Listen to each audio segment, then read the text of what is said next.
चहा बहुसंख्य भारतीयांचं आवडतं पेय.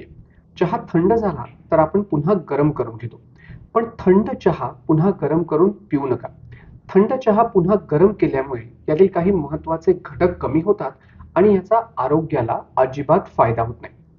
कसं सांगतो तुम्हाला. एनडीटीव्हीच्या एका आर्टिकलमध्ये लिहिण्यात आलंय की पुन्हा पुन्हा गरम केलेल्या चहातील टॅनिन हे दिवसभरात आपण जे अन्नपदार्थ खातो त्यातून आपल्याला मिळणाऱ्या पौष्टिक घटकांचं शरीरातील ऍब्झॉर्ब होण्याच्या प्रमाणावरती परिणाम करतं.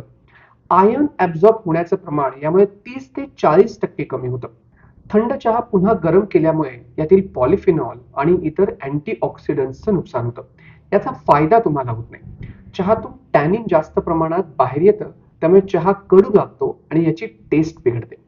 कॅफीन जास्त बाहेर आल्यामुळे झोप येण्यामध्ये अडथळा निर्माण होतो, तर काहींना ऍसिडिटी होण्याची शक्यता देखील असते. 4 तासांपेक्षा जास्त चहा रूम टेम्परेचरला राहिला तर यात बॅक्टेरियाची ग्रोथ होण्यास सुरुवात होते, त्यामुळे पोटात इन्फेक्शन होण्याची शक्यता वाढते. संशोधनात आढळून आलंय की पहिल्यांदा चहा उकळताना यातील 50% चांगले घटक वापरले जातात. दुसऱ्यांदा गरम केल्यानंतर फक्त 30% चांगले घटक मिळतात आणि तिसऱ्यांदा गरम केला तर फक्त 10% चांगले घटक मिळतात.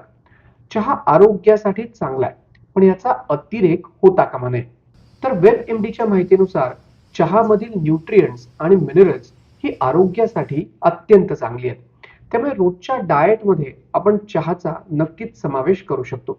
त्यामुळे कामाच्या व्यापात चहा उरला तर तो पुन्हा गरम करून अजिबात पिऊ नका.